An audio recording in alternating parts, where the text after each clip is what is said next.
నోరు అసలు ఏం బాలేదు, చేదుగా ఉంది, ఏది తింటున్నా బాగోట్లేదు. ఇప్పుడు ఫ్రైలైనా ఇలా చారులు కూడా ట్రై చేసి చూడండి, అసలు నోటికి చాలా బాగుంటుంది అనమాట. చాలా మంది ప్రతిరోజు కంపల్సరిగా చారు అయితే ఉంటుందన్నమాట, వాళ్ళ భోజనంలో యాడ్ చేసుకుంటారు. ఎందుకంటే డైజెషన్ చాలా బాగుంటుందని చెప్పి.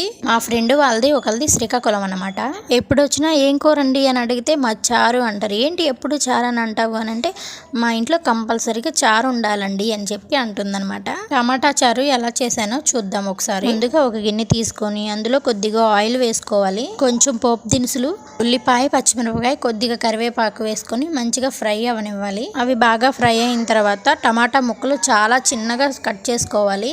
కాకపోయినా మిక్సీ జార్లో మెత్తగా పేస్ట్ లాగైనా చేసుకోవచ్చు. టమాటాలు, కారం, ఉప్పు వేసి మూత పెట్టేసుకోవాలి. టమాటాలు వేసి మూత పెట్టుకుంటే ఇలా మెత్తగా పేస్ట్ లాగా అయిపోతుంది. ఇంట్లోకైతే ఒక పొడి అయితే ప్రిపేర్ చేసుకోవాలి. జీలకర్ర 1 స్పూను, వెల్లుల్లి 4 రెబ్బలు, మిరియాలు కొద్దిగా, ఇవన్నీ దంచి పక్కన పెట్టుకొని లాస్ట్ లో టమాటా మగ్గంగానే వేసి కొంచెం సేపు ఫ్రై అవనివ్వాలి. మనకి ఎంత వాటర్ కావాలో చూసుకొని చారు ఎంత వరకు కావాలో అంతవరకు అయితే వాటర్ పోసుకోవచ్చు. అవసరం లేదు, మనకి టమాటాలో పులుసే సరిపోతుంది. లాస్ట్ లో ధనియాల పొడి వేసుకొని టేస్ట్ చూసుకొని తింపేసుకోండి, సరిపోతుంది.